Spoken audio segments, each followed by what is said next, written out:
Welcome to the Ash Cloud. I'm Ash Sweeting. In today's episode, I'm exploring the rapidly growing rates of obesity globally, the rapid rise in the use of GLP-1s or obesity drugs, and how these are impacting our food systems. In the US, around 10% of all Americans are either using GLP-1s or have tried GLP-1s, with early data showing a 5 to 10% decrease in food spending, and a significant change in the foods that people are purchasing. Today we are joined by Jack Bobo, Director of the Rothman Family Institute for Food Studies at UCLA, where he's diving deep into how GLP-1s are reshaping the food system, consumer behaviour and human health. Jack, thank you very much for joining me today. Happy to be here. So GLP-1s, how are they impacting our food systems and society's health? Well, it probably is helpful to start with sort of why do we need them? Why are people interested in them? And I'll use the U.S. as an example, but really every country in the world is following in the same footsteps of the United States. We're just a little bit further ahead, unfortunately. So in the US, 42% of all Americans are obese, 75% are overweight or obese, and we're on track without some intervention to go to 50% obesity by 2030. So it's a huge challenge just in terms of human health and quality of life and things like that. The economic impact on the US is about $1 trillion a year. I think that the number in the UK is more like $100 billion a year for treatments and for non-communicable diseases, diet-related illnesses, and globally the number is closer to 10 to 12 trillion. So enormous global impact, local impact, quality of life. So there's a big challenge.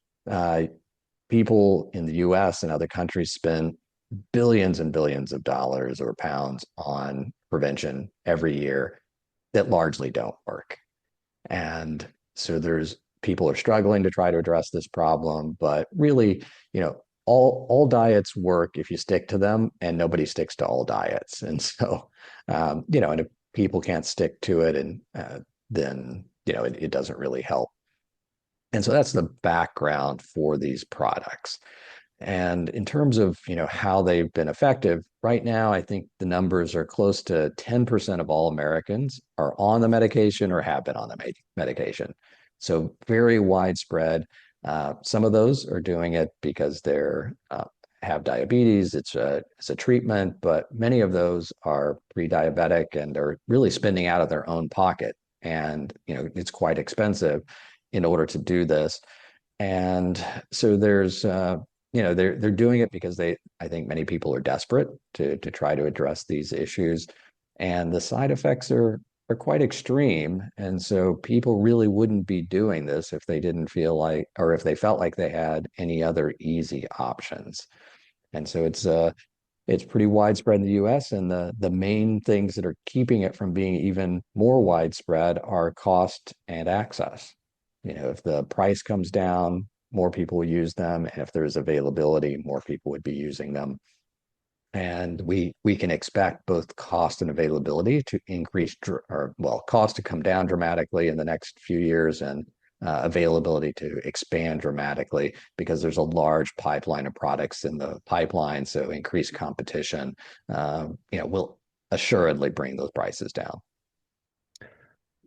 So much there to follow on with, I guess. But firstly, from your perspective, what's the driver of this rapid increase in obesity, and linking Australia in there?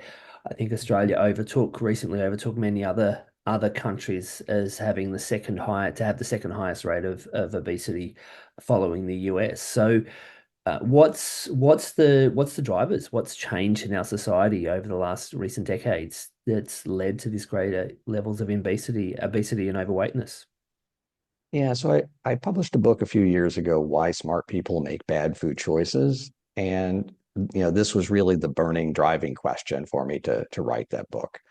Because, if you look at things like how much do we know about health and nutrition, I'd say in many ways we know more about health and nutrition today than we ever have, and obesity rates have never been higher. We have better menu labeling at restaurants, and obesity rates have never been higher. We have, nutrition facts panels on our food, and our rates have never been higher. We have access to a lot of healthy food products in grocery stores, retailers. So like the things you would expect might help us just haven't. And a lot of this in the first part of my book really dives into consumer psychology, just understanding how the brain works and how it often leads us astray. We evolved in a time of scarcity, and we live in a time of plenty and abundance.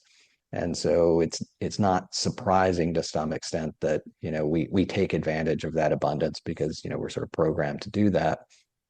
But there are lots of ways in which our minds lead us astray. And one of those is just when we go to the grocery store, it doesn't really matter how good our intentions are. You have tens of thousands of products, if not hundreds of thousands of products in a grocery store. And we just end up with decision fatigue, trying to count calories and do the math on portions and all of that is overwhelming for many of us. And so by the time you get to the checkout counter, you feel like you deserve a reward of a candy bar or a snack or a soda or something like that.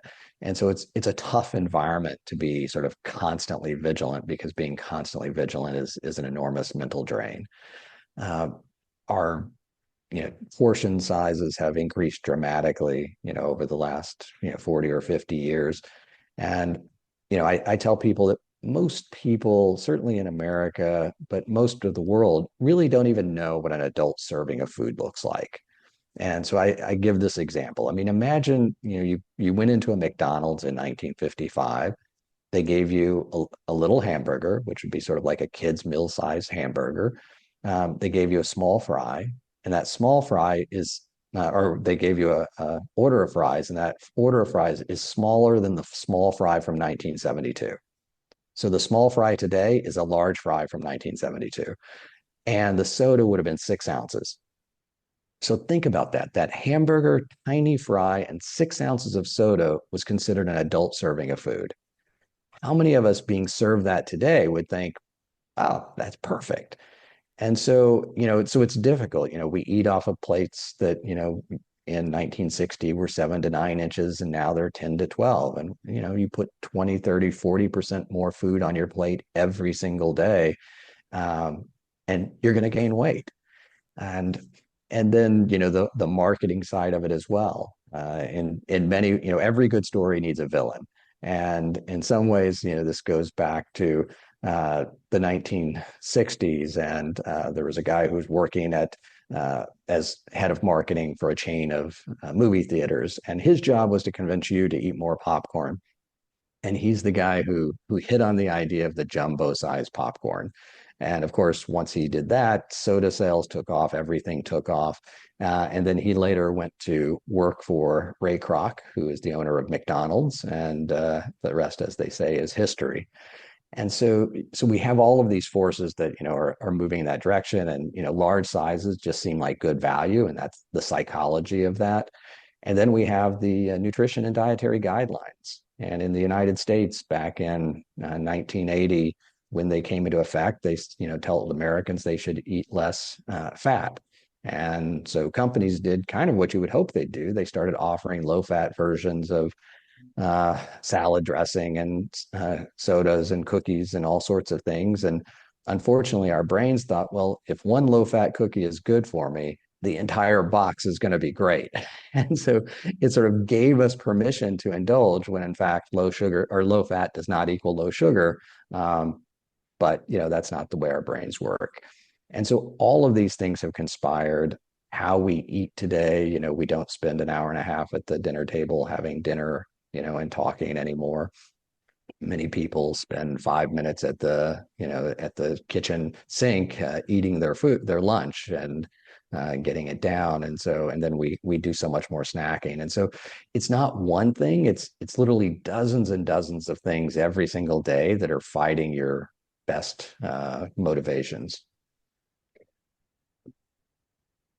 How do you see the amount of movement and exercise that comes into it? I remember in a conversation with David Sinclair from Harvard in terms of longevity, and he said that the basic advice about if you want to live longer, it was is eat less, move more, which is obviously very simplistic, and it's much easier to say than it is to incorporate that into your life. But how do you see changing exercise patterns fitting into our these obesity issues? Yeah, so the research is complicated. What we would like to think is, if you exercise 3 or 4 times a week, that's going to dramatically, reduce your weight. And it's definitely good for you, and it's good for your heart, and there are lots of reasons to do it. But it doesn't have as much of an impact on our weight as quickly as we would hope. And that's because, our body fights back. If you start running 3 times a week, well, your body just starts conserving calories because it knows you're going to work out. And so it becomes more efficient in its use of calories when you're not exercising. And so that's not an excuse not to, because it's good for your body anyway. But you would think, oh, if I'm burning an extra 200 calories a day, then that has to, and that's 10% of my intake, that has to very quickly and consistently reduce my weight. And it won't rapidly and it won't consistently do that. And so you don't get that feedback that I think we'd like to be able to say. It's like, I work out, I lose weight, I work out, I lose weight. And I think if we saw that there'd be more consistent, exercise.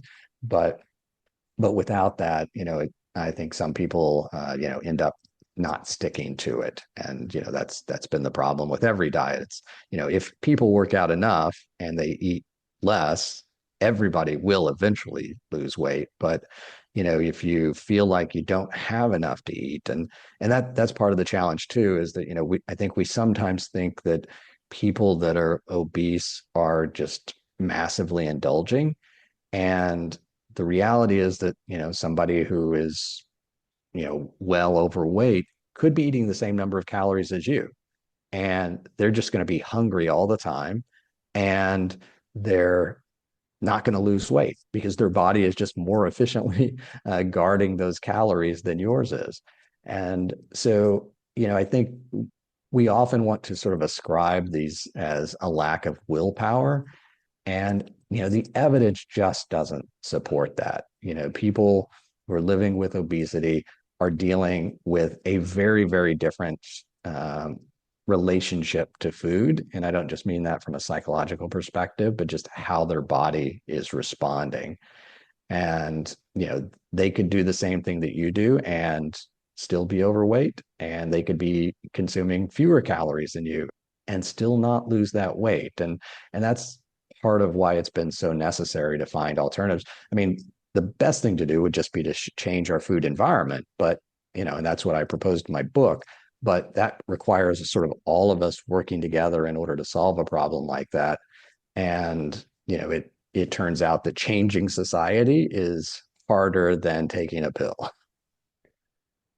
It reminds me what you said about the motivation side of things. A number of years ago, with a friend, I rode from the Golden Gate Bridge down to the Santa Monica Pier, down the one, and we both reflected at some stage halfway through the journey that the greatest thing about doing the ride is we could actually eat whatever we want for every meal without having to worry about it. But then, obviously, we stopped riding after that one week it took us to get down there, and it was much harder to turn off the I can eat whatever I want switch than turning on the I can eat whatever I want switch, even though the exercise had regressed back to the normal daily levels. On that note, and I think there's work that I've read. I think a lot of it comes from one of your colleagues at UCLA, Robert Lustig, about the how different foods and sugars, like the difference between fructose and glucose and sucrose, are metabolized, and how those feedback, the satiety feedback loops are impacted by those sugars.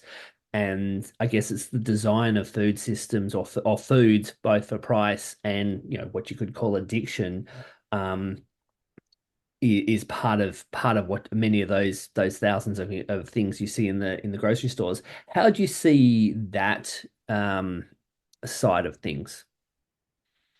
Well, I think that, I guess I'm not convinced that that's enough of an explanation to figure out how to get out of the problem. Because if we know we're eating 10 or 20% more calories, yes, maybe there's a difference between, fructose and sucrose and its impact on the body. But the main thing is we know we're eating 10 or 20% more calories. And so I think part of the challenge of nutrition science over the last 30 or 40 years is that it's been fairly reductionist. And it's trying to understand individual micronutrients and things like the sugars and their effects on the body. And food is really complicated and every person is different. And you only have to look at people's glucose monitors to see that somebody spikes when they drink a glass of water, and somebody spikes when they eat a banana, and somebody spikes when they eat a potato, and you don't even do the same thing from day to day. And so it is an incredibly complex system. But I'm, I guess, more interested in the simplest aspects. If we could, eat mostly whole foods, and we could, eat mostly what we're supposed to in terms of the number of calories per day, and we ate normal serving sizes that we were comfortable with, most people would be fine. And it's really much more of that food environment. And an example would be that, like, if food addiction and sugar addiction were truly addictive, then what you would kind of expect is that the people with the most money would be the most overweight, because they can access those things anytime they want, and they can choose the highest caloric options. And of course, generally it's just the opposite. The more money you have, the less unhealthy you are, and the less obese or overweight you are. And so there's an inverse correlation with sort of the ability to access anything you want and your choice to do that. And so I think that sort of strongly suggests that a lot of obesity is poverty. And we're probably not going to solve poverty with our diets.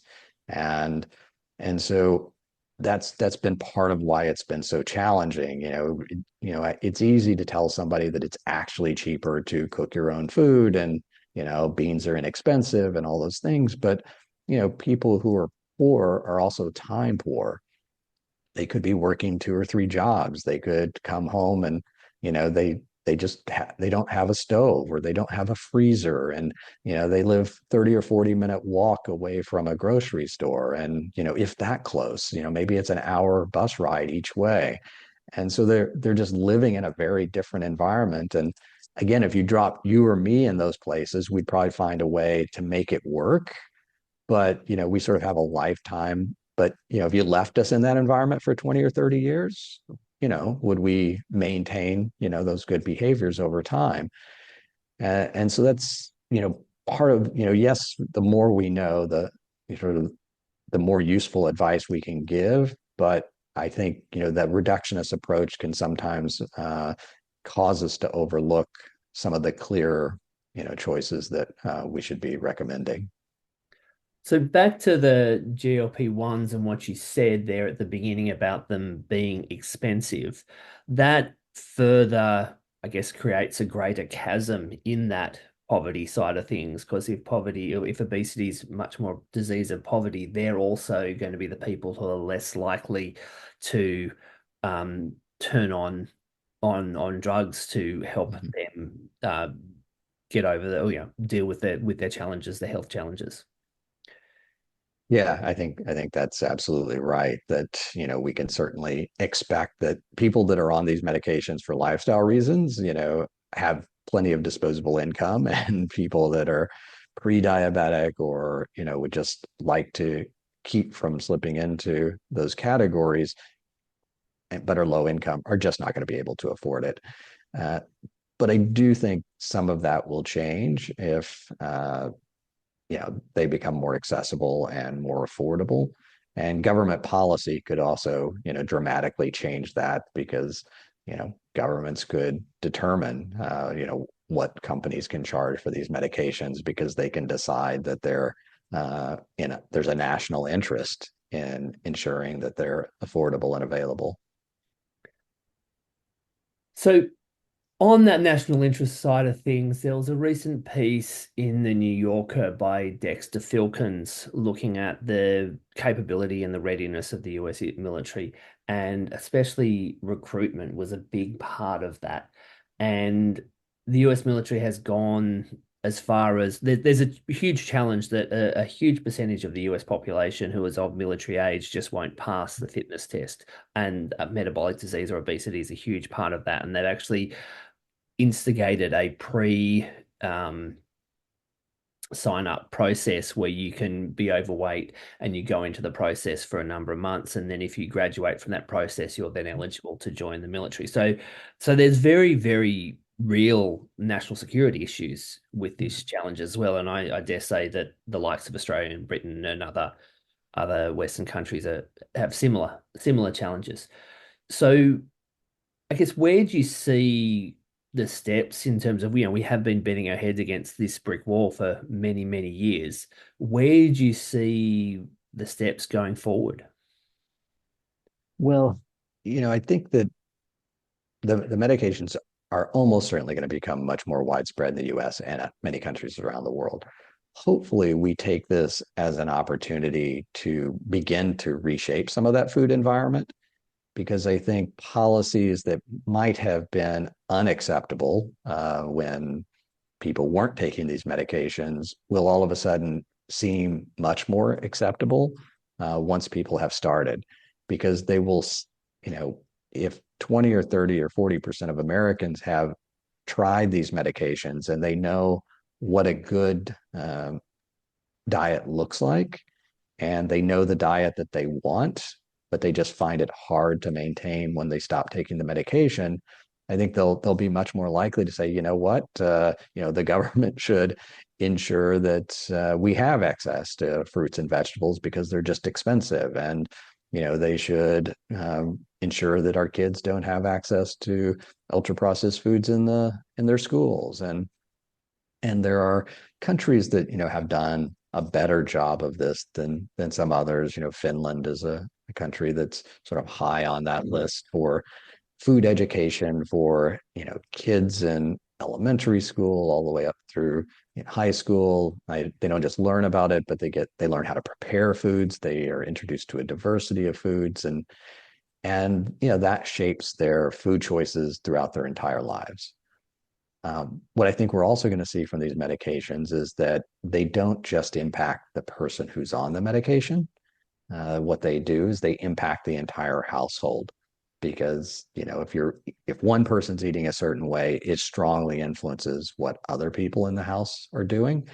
We saw this with sort of gluten-free products. If one person is celiac or gluten intolerant, basically nobody in the house is going to eat bread with gluten or something. And so I do think that the impact of these medications is actually going to be much bigger than just the individuals that are on them and during the time that they're on them. So my understanding is the GLP-1s, they impact, I guess, they actually impact how much you eat. And they also, because of the feedback mechanisms within them, within the body, they also um, impact what you feel like eating, I guess. Are you able to elaborate a bit more on their mode of action? Yeah, so I mean, I probably can't really go too far into the science of it, but I do think that the point you make is a really important one. They're not just suppressing appetite, so you just aren't eating food. You're eating a very different basket of goods. And I think, that's probably the most important part of this is that, you're not just eating the same things you used to eat, but 20% less. Instead of eating, you just have no appetite for most ultra processed food. You have less appetite for sugar and sweets. You want more whole food. You want fresher ingredients. And so it is rewiring the brain to some extent in terms of just, what you desire. And, I think, many people that I've talked to that have, been on the medications found it quite striking. It's not just, oh, I'm just not hungry anymore, though some people, that tried them just to sort of see what it was like, did have to kind of remind themselves to eat. But just the snacking disappears and, certain types of behaviors just go away. And I've also heard that, with the significant percentage of the US population that is taking these, there's been flow-on effects through to, in food sales at the grocery store, and which obviously flows all the way back to manufacturing and production. Yeah, so the average person reduces intake of calories by 10 to 20% on average, and that translates to sort of a 5 or 10% reduction in dollars spent. So people are spending a little bit less money, not as much less as the calories, and that's probably because they're buying more whole foods and things that are a little bit more expensive, and so there's a bit of a trade-off, but overall, it's less expensive for the household. And so because of that, that's a noticeable impact to these companies, and they certainly see the writing on the wall. And so what you find that a lot of these companies are doing is, one, they're creating products that are in smaller packages that might be or smaller serving sizes that will be of greater interest to people that are taking the medications. Two, they're reformulating products so that they're better able to tolerate them, because as I mentioned earlier, the side effects can be extreme, including projectile vomiting and diarrhea and nausea, and so they're pretty significant. And so being able to tolerate foods, so they'll change the formula. And then other companies are looking at natural products that have that GLP-1 impact. And so they're looking at ways so that you don't have to take the medication, but you can take other foods. And then others are looking at the off ramp, so that after you ideally you would not be on these medications for the rest of your life, but there is a very strong rebound effect. And so they're looking at, are there foods that they can make available that would just help people to maintain the better dietary patterns. And so I think companies are definitely being impacted by it, but they're also beginning to reformulate and change what they offer because of it.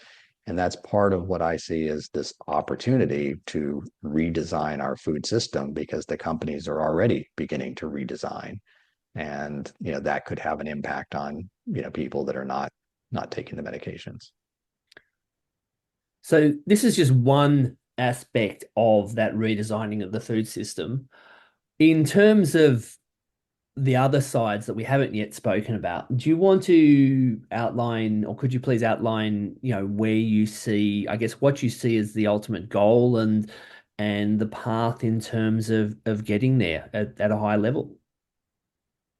Well, I'm not sure we know yet where we're going. When I was writing my book, I would often ask people, I'd say, look, I've got three scenarios for 2050. Scenario one, we all have an app that tells us what we can or can't eat, or in my case, a spouse who tells me what I can and can't eat. Very effective, but not scalable. And then, we could all be taking a pill, or we could all just have a food environment in which we eat anything we want and we never gain weight. Now, that third one seems sort of like some magical world that can't possibly exist. But of course, that's the world of 1960.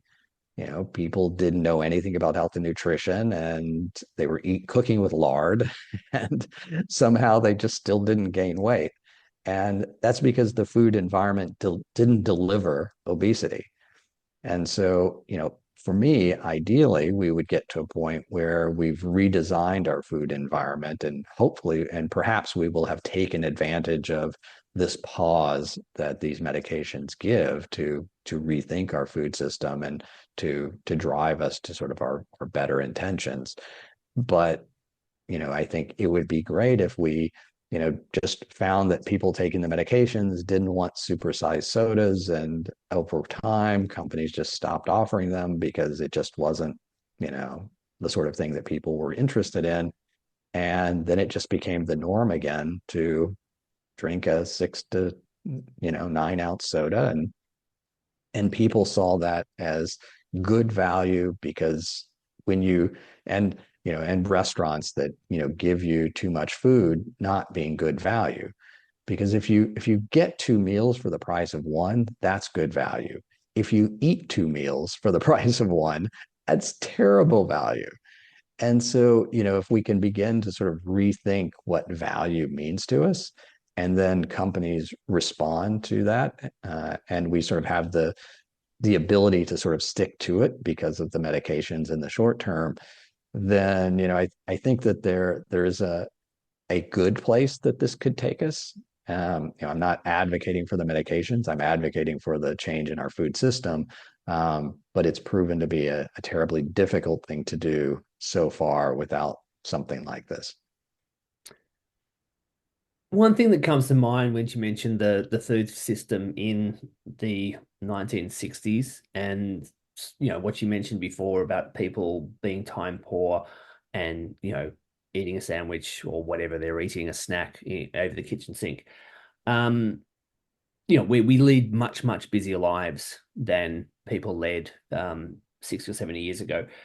How do you see that time factor being a contributor or an additional challenge to that implementing of having that time to actually cook a proper meal every day and go to the grocery store and buy fresh produce and do all those things within a family or within whoever you live with? Um, how do you see that as being an additional challenge that needs to be addressed? Yeah, so it's a good question, and I haven't seen any good research on that.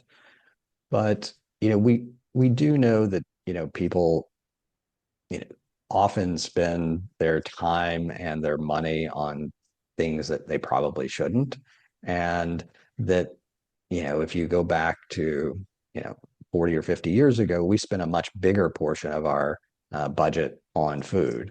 So historically, we actually spent dramatically more than we do today, and yet people still feel like, they don't have the money they need to buy the food they want. And that's because there are different expenses in our lives. We didn't have phone plans, and we didn't have subscriptions, and we didn't have streaming, and we didn't have all of these things. Um, and so I think one of the most interesting research areas that are just sort of beginning to come into focus is that it's these medications are not just changing sort of how your relationship to food, but also to things like alcohol, that it's leading some people just to consume less. And so, I think that as it rewires your brain, at least during the time you're taking them, people that felt like they didn't have time to prepare a meal are now preparing meals. And people that, were snacking, well, if you're not snacking, you're not buying things you don't need. If you're not spending as much time in the grocery store agonizing over things, it actually frees up the mind. And I think that so it won't, give people hours back in their lives, but it may make them more focused. And part of the challenge we have is that we have so many things that are pulling us in so many different directions, and clarity can be a really, really powerful thing to help us to get stuff done. In terms of what you said about the cost of food and the relative cost of food between, back in the 50s, 60s, 70s to today, and something that a few other people have said in previous conversations, and I guess part of this is how much money farmers get paid. And so farmers are paid enough money to, produce their food, not in the cheapest way possible, but in, the most nutritional, nutrient dense way and sustainable way as possible. Is, I guess the question is food too cheap? Are we not, given the importance of food basically for us all to be alive, does it need more of our resources put towards it? Well, everything in life is a trade-off. And, you know, food is has never been cheaper, and yet, a significant portion of the population in the US, and I'm sure Australia and other parts of the world, are still struggling. So not just in, Africa or countries, low income countries, but, in high income countries as well. And so, I think, there's an important question of equity about saying that, our food is too cheap and telling people that are struggling that they're not paying their fair share. Um, so I think that's a really tough one. Uh, but I also agree that farmers are also finding it very difficult. Many in the United States have a second job. They're farming because they love it and they care about it, but it doesn't have the return on the investment that one would expect from the amount of effort that they're putting into it. I think as if we were to reduce the amount of processing in our food, the processing makes it less expensive, but that's also where the value gets added to it. And so if you take some of these food companies out of that supply chain and make it more direct, then when you go to a farmer's market and you pay a lot more for a tomato or uh, or whatever it might be, and the farmer takes more of that value than they did if they were to sell it into the commodity. I'm not saying that that's ever going to sort of replace our food system because it's too big and it's too complicated, but I do think shorter supply chains will probably deliver more of that value. But also, again, these medications change how you value things. And so you're willing to spend more money on whole foods and quality foods, and you're still saving money over the long run. And so, that really could drive a food system that is valuing the quality of the food more than the quantity of the food, which is, unfortunately, where the direction things have been going for a long time. And I know many parts of the world have stronger food cultures, but I think people shouldn't overestimate sort of the value of their food culture. And just one reminder of that is uh, that obesity rates in the United States were lower than most of Europe before 1970. So everything that you see about America has happened in the last 50 years. And so I think, that's just an important reminder is that, the direction we're going is the direction that every country could go. And, maybe we plateau at 40 or 50% and others would plateau at 25 or 30%. But, that's still a terrible drain on our economies and just a terrible loss in terms of sort of human welfare and quality of life and these things. Given the size of the impact from the health perspective on, on the medical system and people's lifestyles and so many different things, um, I guess why do you think there hasn't been more? I guess there has been a lot of effort that has gone into this, but it's all been misconstrued. And in some ways, it's a bit like that whole if you're not going to save the same problem, solve the problem by trying the same thing over and over and over again. So aside from the drug side of things, where do you think other changes could be made to have an effect? Oh, you know, I think it's complicated. Some people will advocate for things like a soda tax or a sugar tax. And, when we look at the data in the United States, well, soda consumption in America is at a 30-year low. Sugar consumption in America is at a 30-year low, and obesity is at a 30-year high. So many of the things that we might think of as low-hanging fruit probably aren't going to solve the problem. And if you look at places that have implemented soda taxes, again, the data is mixed. You find that in I think Berkeley, where they looked at the impact over time, that there was a reduction in soda consumption, and there was a reduction overall in obesity rates slightly. But when you dig into the data, what you found is that higher income people lost weight and lower income people didn't. And so, as with almost every intervention, healthy people get healthier and less healthy people don't. Um, and that's particularly troubling because if the people who need it most are not reducing their consumption, well, that means they're just being taxed. So now they have less money for everything else, and including healthy food. And so it's a regressive tax, and it's also a tax on healthy food. And it's hard to do single interventions. And that's where, a program that really started with valuing, what our children are doing and said, look, we're going to make sure that they have excellent education in schools on health and nutrition. We're going to uh, make free school lunches and breakfast for the kids so that they're getting two healthy meals every day.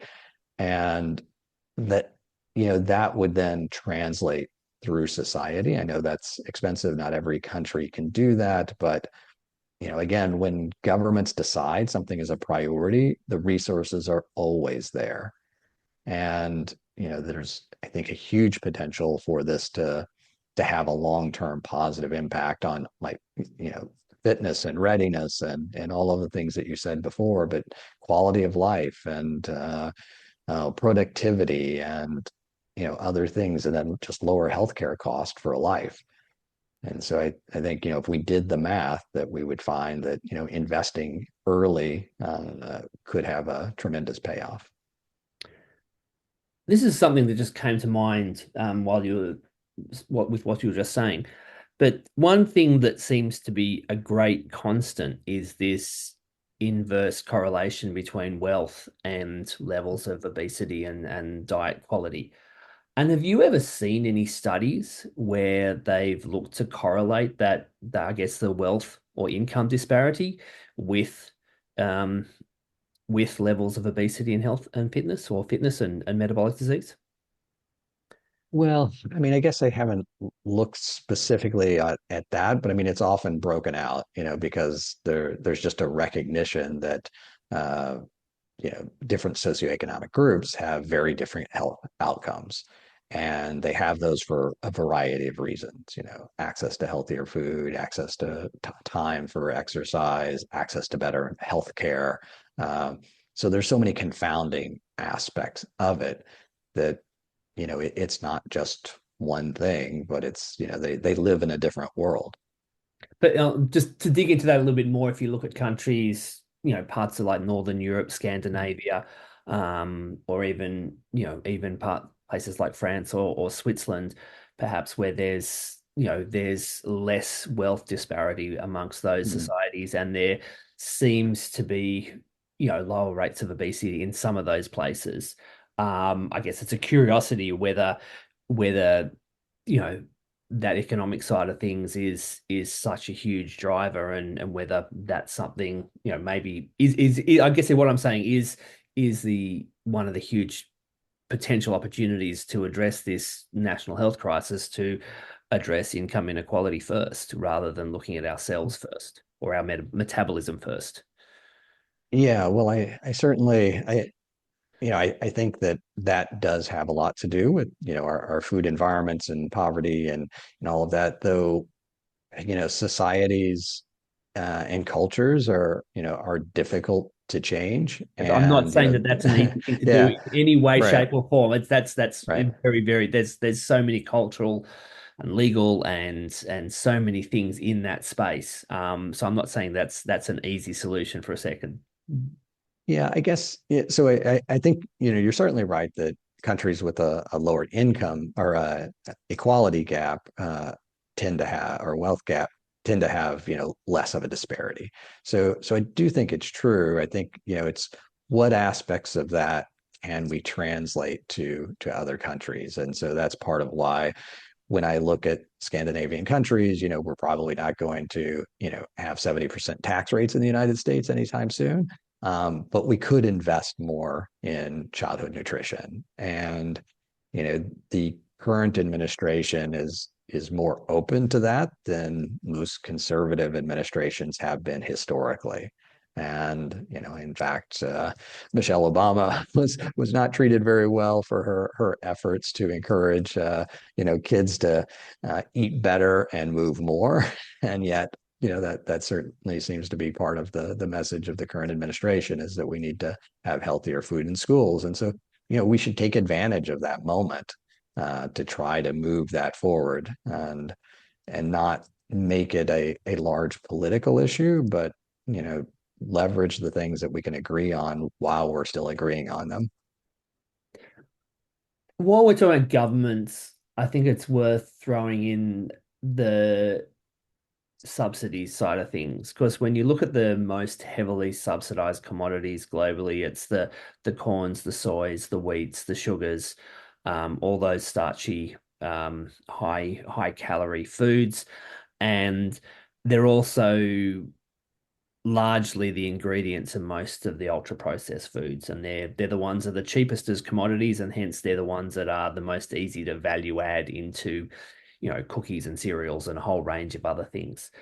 Um, how do you see how Maintel continuing to subsidize and those commodities more than others is impacting, the relative prices of less healthy foods compared to whole foods and fresh fruit and vegetables and those sorts of things? So my answer to everything is it's complicated, and so let me give you an example of like why it's complicated. It would be, a lot of people complain about having high fructose corn syrup in everything in the United States today, and the reason they would say is that subsidies keep corn prices low, and that makes high fructose corn syrup a cheap ingredient. But that's not why we use high fructose corn syrup in the United States. We use it because we have the most expensive sugar in the world, because we have tariffs and quotas. And so our sugar isn't cheaper than everybody else's. It's more expensive than everybody else's. It's just the high fructose corn syrup is cheaper than traditional sugar because of those tariffs and quotas. And um, so that's part of it. And then the other is that in the United States, we send a third of our corn to biofuels. So we have the most expensive corn in the world, not the cheapest corn, if you look at it in that sense. Like if you were to talk to the pork producers in the United States and you could say, if you could change one policy, what would it be? Well, the number one choice is that they would want to reduce the use of, corn and biofuels. And so we misunderstand, I think, exactly sort of how complicated it is. And so, one could argue that, we've had a meat tax in the United States for 30 years, and that's just called biofuels policy. I mean, you can't send a third of your feed to biofuels and not have a dramatic increase in the cost of that final product, the meat. And so, and yet we still consume more meat than we ever have. And so that's part of it, is that there's a cultural drive. We're just consuming differently. As the cost of beef has gone up, we eat more poultry, and we eat more poultry faster than we reduce our beef consumption. But the beef sector, well, the value of, we eat less beef today than we did in 1990, but the value of that beef is about the same.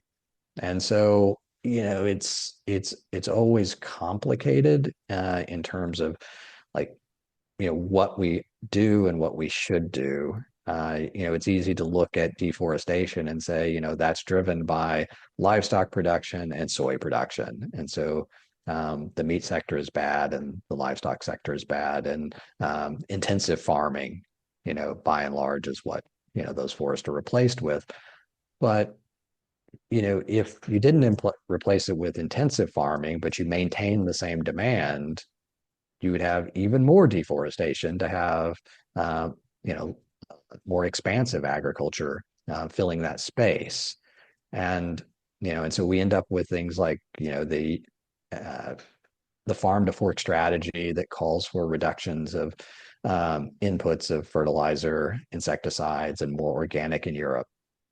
They're trying to protect their domestic environment, but if fully implemented, that would lead to a 15% reduction in food production in all of Europe. And that's a lot. And the country that sends the most food to Europe is Brazil. And so if you're going to export your environmental footprint, you probably shouldn't do it to the most biodiverse country on the planet. And so I'm not saying that we shouldn't look at reducing subsidies, but we also just need to anticipate some of the trade-offs. Subsidies keep corn prices cheaper than they would without them. And that's terrible for the rural poor in many parts of the world because they're competing with these cheap inputs. But guess what? It's the urban poor that riot. And so, when you reduce subsidies and you increase the cost of imports, then that can destabilize governments. And so, again, it doesn't mean that we shouldn't transition away from it, but we shouldn't imagine that we can just get rid of them and things will get better. We need to think through how to move away. I couldn't agree more with what you said about the complexity of the whole thing. It is hugely complex, and many things came to mind. The full turn to organic and what Sri Lanka attempted to do very recently, and how that just not crashed the whole economy and the government.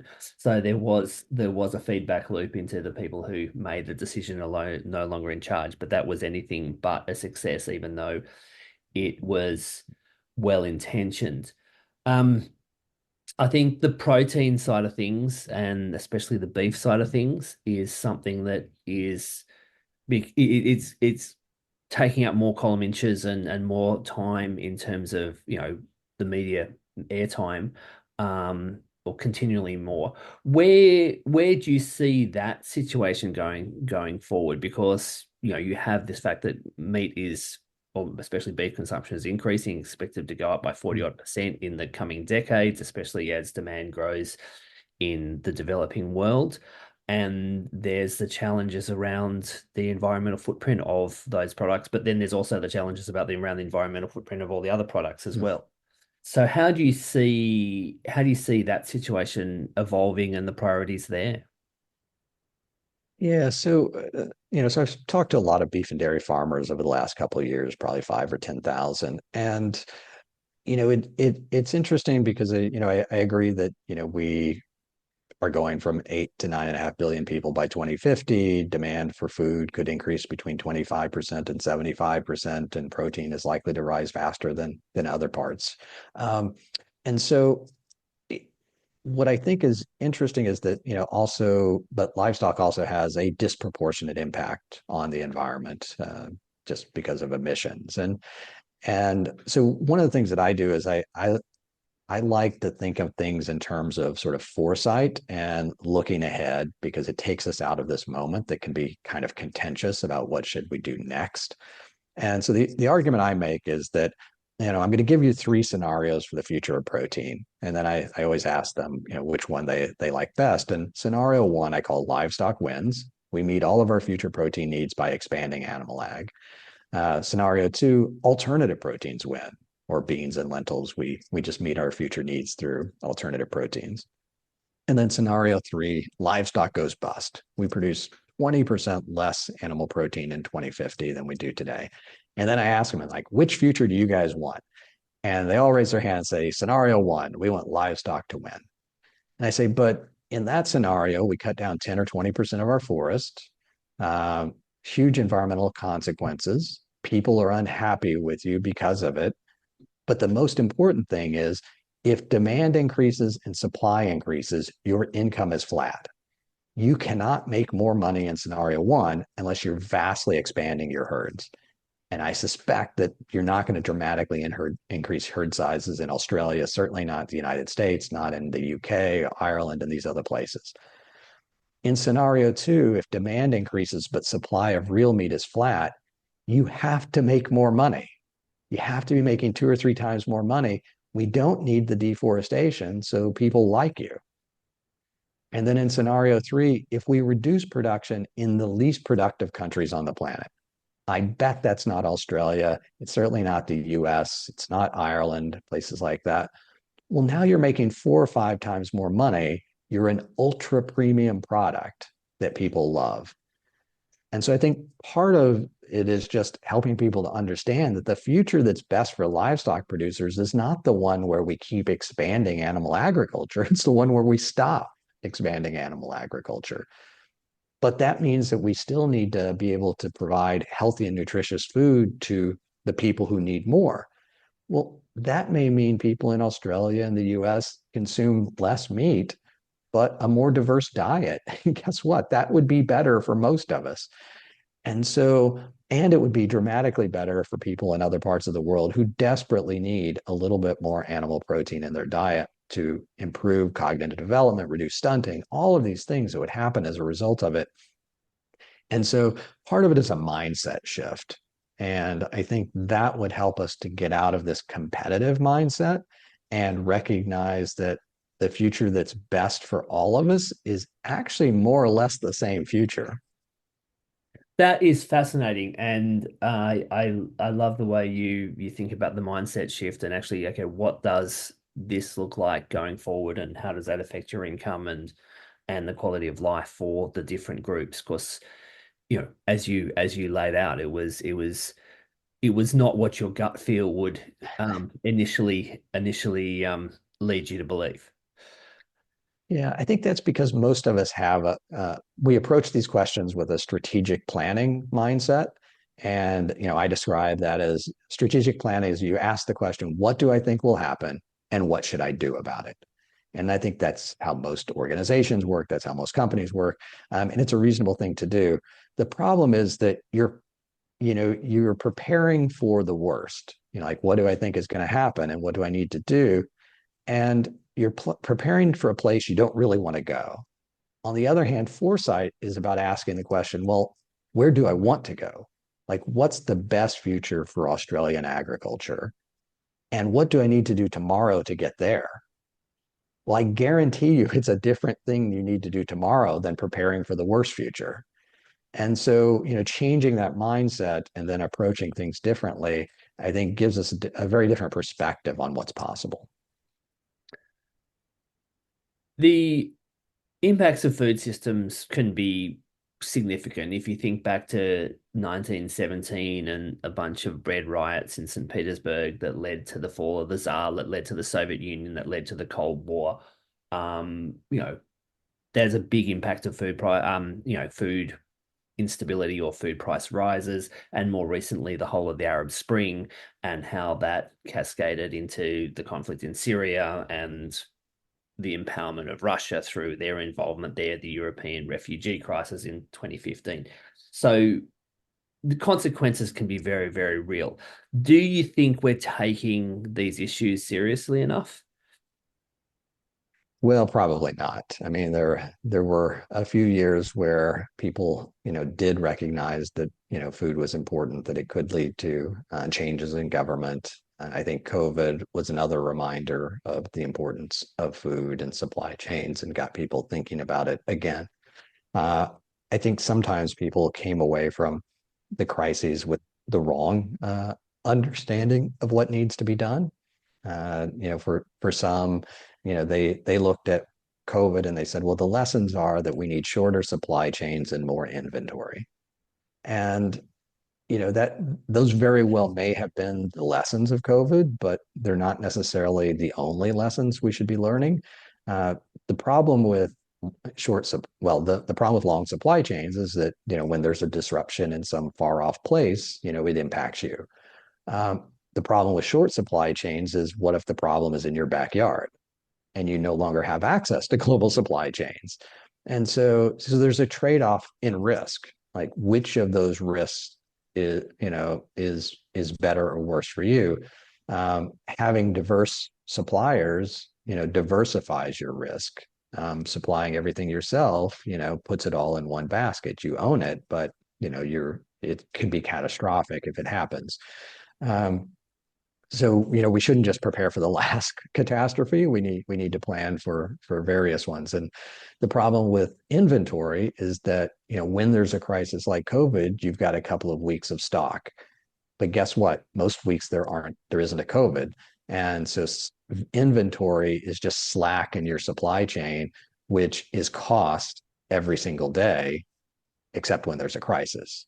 And so that's just a trade-off as well, that do you want to spend more money every single day for something that may or may not happen, and then it may turn out to have been a different crisis, and this inventory was a problem as opposed to a solution.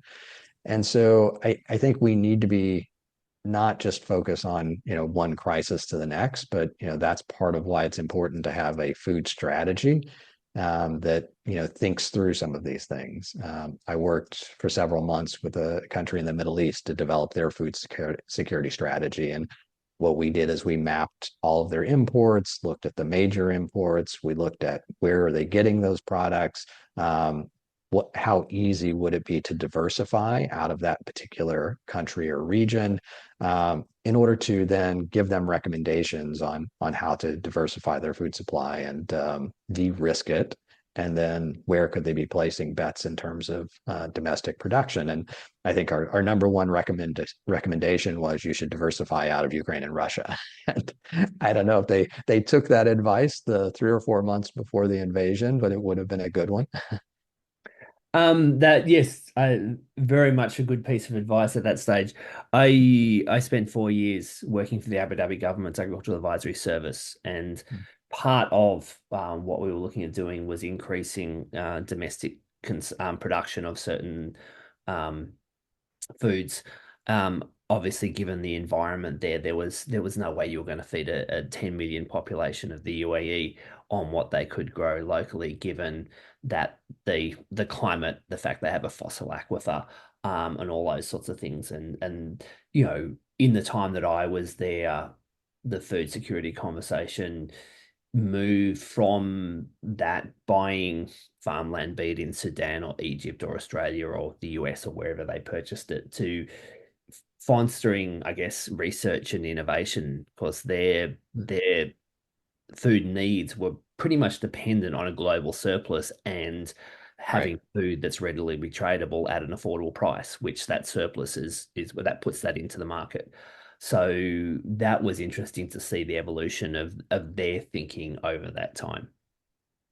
Well, one of the other outcomes was, to some extent, it doesn't matter because those countries are very small purchasers, and it's a large global market, and they have money. And so in any crisis, they will always be able to outbid somebody else for it. And so that was also part of it, is like, I'm not sure our assessment mattered as much if you're not price sensitive. But obviously, you'd like to still de-risk it if you can, but for those particular countries, they're probably going to be just fine. Thank you very much for everything and for joining me today. Before we go, is there anything that you'd like to add that we haven't already discussed? No, this has been a great conversation. I really appreciate it. Jack, thank you very much. Thank you. Thank you for listening to the Ash Cloud. Please subscribe to Ash Cloud if you have enjoyed this podcast, where I will continue to discuss food sustainability with guests who bring a deep understanding of the environmental, political and cultural challenges facing our society and creative ideas on how to address them.